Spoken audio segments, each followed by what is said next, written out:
बैल से जब खेती होती है तो हमारी मिट्टी का न केवल सेहत सुधरता है बल्कि उत्पादन भी बढ़ता है। सरसों ही तो प्रोसेस करके तेल, धान से चावल, ये सब प्रोसेस करके ही बेचते हैं। बिल्कुल, हम अपने यहाँ कोई भी सीधा सामान नहीं देते हैं। अब गेहूं का मूल्य 22-25 रुपये है, मैं आटा 60 रुपये किलो बेचता हूँ और तेल है 240 रुपये लीटर तेल बेचता हूँ। मेरे यहाँ बिलौने वाला घी बनता था, तो ये गोबर गैस हमारे लिए बड़ा कारगर होने लगी। वो तो यहाँ आपने देखा होगा कि मटर भी है, उधर चना भी लगा हुआ है, सब्जियां लगी हुई हैं, आलू भी लगा हुआ है, अभी हम लोग प्याज भी कर रहे हैं, बैंगन भी कर रहे हैं।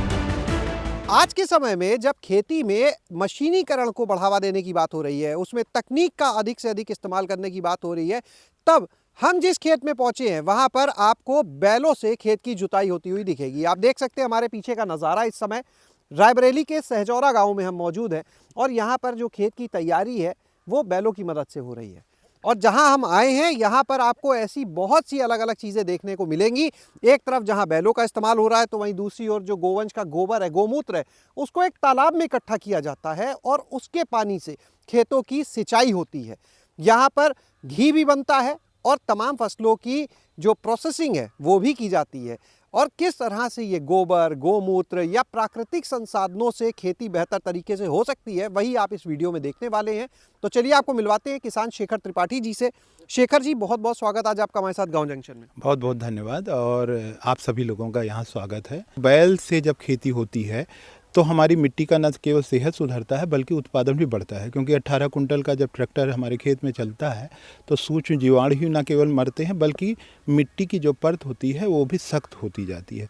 तो आप आगे चलेंगे और अंदर देखेंगे तो बहुत सारी ऐसी जो आपके जो हमारे प्रयोग हुए हैं खेती में वो देखने को मिलेंगे। बिल्कुल, चलते हैं। तो यानी जो कहा जाता है आजकल छुट्टा गोवंश की बात होती है, उस समस्या का समाधान इस मॉडल में हम देखने वाले हैं। बिल्कुल, न केवल छुट्टा जानवरों की समस्या का समाधान है बल्कि देश की सरकारों ने बैल चालित किसानों को प्रोत्साहन दिया है। और मैं तो सरकार की तरफ से भी, किसानों की तरफ से सरकार से अनुरोध करूंगा कि हमारे प्रदेश की भी सरकार जो भी बैल से खेती करते हैं उनके लिए कोई प्रोत्साहन स्कीम लाए, जिससे कि इस तरह की खेती करने वालों को अधिक से अधिक उत्साहवर्धन। ये जो पूरा खेती का मॉडल आज आप देख रहे हैं इस वीडियो में, इसकी जो धुरी है, जो कह सकते हैं केंद्र बिंदु है, वो ये गौशाला है जहाँ पर हम मौजूद हैं। इस गौशाला में देसी गोवंश यहाँ पर मिलेंगे। शेखर जी, सबसे पहले तो आज आप इस पूरे मॉडल को हम चाहेंगे हमारे दर्शकों को बताएं क्या है। कोई भी समृद्ध किसान तब तक नहीं हो सकता है जब तक कि वो पशुपालन ना करता हो, क्योंकि अगर खाद की ज़रूरत है तो वो खाद तब तक नहीं ला पाएगा, बना पाएगा जब तक उसके पास पशु नहीं है। तो आप यहाँ पर देख रहे होंगे कि गाय हैं, गायों से माइक्रोब्स मिलते हैं जो सूक्ष्म जीवाणु होते हैं जो खेती के लिए बहुत ज़रूरी हैं। मेरे पास भैंस है, भैंस के गोबर में कार्बन की ज़्यादा मात्रा होती है। इसी प्रकार से कैल्शियम और फास्फोरस की ज़रूरत होती है। तो एक चीज़ तो हमें यहाँ इस व्यवस्था से मिलती है, वो है कबूतर के बीट्स। यहाँ 100 से अधिक कबूतर पले हुए हैं, उनके बीट्स और मुर्गी मुर्गा पले होंगे, देसी मुर्गी मुर्गा हैं, उनके बीट्स को हम मिला करके, और हमारा एक तालाब है जो पूरा पानी, यहाँ आप देख रहे होंगे यहाँ धुलाई भी हो रही है, या यहाँ पर ये पानी का कोई भी बूंद गिरेगा तो वो ऊर्जित तालाब है, उस तालाब में पूरा पानी जाता है। अगर थोड़ा सा यहाँ पर देखिएगा तो ये पूरा जहाँ ये गाय खाना खाती हैं, इस नाली के सहारे जब वो गौमूत्र करती हैं तो पूरा गौमूत्र तालाब तक जाता है और फिर हम उसकी खेती में मड पंप के द्वारा पूरी खेती यहाँ पर इस तालाब के पानी से ही होती है। तो जो हमारा उत्पादन है वो 30% उत्पादन पहले की अपेक्षा बढ़ा है। 2021 में जो हमारा धान का उत्पादन हुआ था वो पूरे रायबरेली ज़िले का सबसे अधिक पर हेक्टेयर उत्पादन था। और एक बात बताऊं, जो प्रोसेसिंग हो, यानी गेहूं से चोकर बनता हो, धान से भूसी बनती हो, कना बनता हो, उन्हीं को हम पशु आहार के रूप में भी प्रयोग करें। तो हम लोग जितना भी खेत से उत्पादित होता है उसको बाजार सीधे ना ले जा करके पूरा प्रोसेस करते हैं, तो उसका जो उप उत्पाद बचता है शैलेश भाई, वो पूरी तरह से हमारे यहाँ काम में आता है। चलते हैं उस ऊर्जित तालाब की तरफ भी। जैसा कि आप हमारे दाहिने तरफ देख रहे होंगे, ये एक तालाब है, इसको हमने नाम ऊर्जित तालाब दिया है। तो थोड़ा सा मैं इसके बारे में बताना चाहूँगा कि ऊर्जा, जब तालाब का पानी, जब पूरे गौशाला सेट का पानी इस जगह पर आता है तो पहले 2-4 हज़ार लीटर पानी डेली बर्बाद हो जाता था और नहर में चला जाता था। 2020 में मैंने यहाँ पर तालाब खोदा और उसके बाद पूरा का पूरा पानी गौमूत्र सहित इस जगह पर आता है, जैसा कि मैंने पहले भी बताया था। और इस तालाब का सबसे बड़ी बात, आप देख रहे होंगे ये ग्रीन ग्रीन एल्गी आ गई है। तो ये नाइट्रोजन का बड़ा सोर्स होता है। इसको मड पंप के आगे मड पंप पड़ा हुआ है, मड पंप के माध्यम से पूरा खेत में जाता है। बागवानी में, खेती में पूरा काम इसी तालाब के माध्यम से होता है। 2 फायदे इस तालाब के कारण हुए हमें। एक तो जो जीवामृत या इस तरह का कोई खाद जिसे लिक्विड खाद कहते हैं, वो खेत में बहुत ज़्यादा ज़रूरत होती थी। तो खेत में लिक्विड खाद पहुँचे, नाइट्रोजन पहुँचे, इसके लिए 10 एकड़ खेती के लिए एक बड़े व्यवस्था की ज़रूरत थी। इस तालाब के माध्यम से वो व्यवस्था पूरी होने लगी और उत्पादन, न केवल उत्पादन बढ़ा है बल्कि आप बाएं तरफ देखिएगा, इस मिट्टी का 2 साल पहले 3 साल पहले टेस्ट हुआ था, तो 1% से अधिक ऑर्गेनिक कार्बन यहाँ पर था।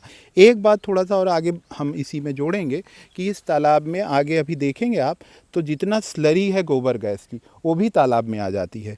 तो ये स्लरी में ह्यूमिक एसिड होता है और वह भी खाद के रूप में हमारे लिए प्रयोग में आ जाता है। मेरे पीछे आप देख रहे होंगे 100 घन फीट का ये गोबर गैस है। तो 2019 में मैंने ये गोबर गैस बनाया 100 घन फीट का। इससे पहले एक छोटा गोबर गैस मेरे पास था, लेकिन उससे पूरा भोजन नहीं बन पाता था।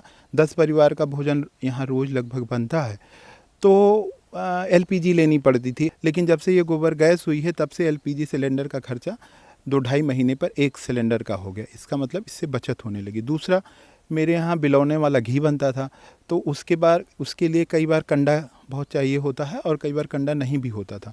तो ये गोबर गैस हमारे लिए बड़ा कारगर होने लगी। दूसरा, इस स्लरी को उठा करके बर्मी कंपोस्ट पिट में ले जाते हैं और हम बर्मी कंपोस्ट यानी केचुआ खाद भी बना लेते हैं। वो तो यहाँ आपने देखा होगा कि मटर भी है, उधर चना भी लगा हुआ है, सब्जियां लगी हुई हैं। इस समय जितने प्रकार की रबी की फसलें हो सकती हैं, थोड़े थोड़े मात्रा में, जैसे आलू भी लगा हुआ है, अभी हम लोग प्याज भी कर रहे हैं, बैंगन भी कर रहे हैं। तो सब्जी, अनाज, ये सारी चीज़ें अपने खेत से उत्पादित हो जाएं तो उसका आपको बहुत ज़्यादा बेनिफिट होगा। घी क्या रेट रहता है आपके यहाँ? 2100 रुपये में मैंने किया है। सरसों हुई तो प्रोसेस करके तेल, धान से चावल, ये सब प्रोसेस करके ही बेचते हैं? बिल्कुल, हम अपने यहाँ कोई भी सीधा सामान नहीं देते हैं, सिर्फ सीधे बीज देते हैं। जैसे इस बार भी करीब 1.5 कुंटल बीज गेहूं का मैंने गांव के लोगों को दिया है। इसी प्रकार आटा है, अब गेहूं का मूल्य 22-25 रुपये है, मैं आटा 60 रुपये किलो बेचता हूं। और तेल है 240 रुपये लीटर तेल बेचता हूँ। तो अब क्या हुआ है कि अगर हम सरसों बेचेंगे तो 5,000 रुपये कुंटल बिकेगी। लोग आपको सुन रहे हैं, वो इस फार्म को देखना चाहें आके, या कोई उत्पाद यहाँ से मंगाना चाहे, कोई नंबर आप बताएंगे, अपना पता बताएंगे? हाँ, देखिए, जो जगह खड़े हैं ये रायबरेली का सहजौरा ग्राम है और पोस्ट भी सहजौरा है।